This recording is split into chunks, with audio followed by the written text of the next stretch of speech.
ആന എന്നാൽ മനുഷ്യന്റെ അടിമയാണെന്നുള്ള ധാരണയിൽ ആരെങ്കിലും വന്നാൽ അത് തൻ്റെ അടുത്ത് നടക്കില്ലെന്ന് തെളിയിച്ചിട്ടുള്ള ഒരു ഉശിരൻ ആൺപിറപ്പ്.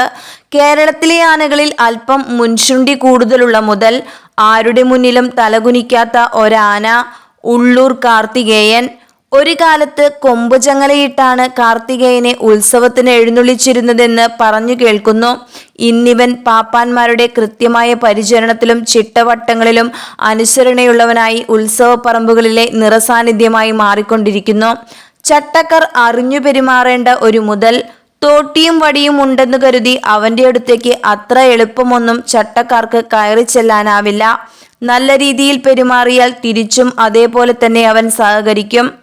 ഇന്നിവൻ തിരുവിതാംകൂർ ദേവസ്വം ബോർഡിന്റെ കീഴിലുള്ള തിരുവനന്തപുരം ഉള്ളൂർ ശ്രീ സുബ്രഹ്മണ്യ സ്വാമി ക്ഷേത്രത്തിന്റെ ഉടമസ്ഥതയിലാണ്. ബീഹാറിൽ നിന്നും 10 വയസ്സുള്ളപ്പോഴാണ് ഇവൻ കേരളത്തിലെത്തുന്നത്. കേരളത്തിലെത്തിയ ശേഷം ഹരിപ്പാടുള്ള ഒരു വ്യാപാരിയാണ് ഇവനെ ആദ്യം സ്വന്തമാക്കുന്നത്. ഹരിപ്പാട് നിന്നും മാവേലിക്കരയിലുള്ള ഒരു തടിമില്ലുടമ വാങ്ങി മാവേലിക്കര വേണു എന്ന പേരിൽ അവിടെ കുറച്ചു കാലം 1989-90 കാലഘട്ടത്തിലാണ് ഉള്ളൂർ ക്ഷേത്രത്തിൽ ഇവനെ നടയിരുത്തുന്നത്. പിന്നീട് ഉള്ളൂർ കാർത്തികേയൻ എന്ന പേരിൽ ജീവിതം ആരംഭിച്ചു. 10 അടിയോളം ഉയരവും മറ്റ് എല്ലാ ലക്ഷണങ്ങളും തികഞ്ഞ ഒരു കൊമ്പനാണ് കാർത്തികേയൻ. ശ്രീപത്മനാഭന്റെ മണ്ണിലെ ഉയരക്കേമന് എല്ലാവിധ ആയുരാരോഗ്യ സൗഖ്യങ്ങളും നേർന്നുകൊണ്ട് മറ്റൊരു ആനക്കഥയുമായി വീണ്ടും കാണാം. Signing off, me and ആഷോസ്.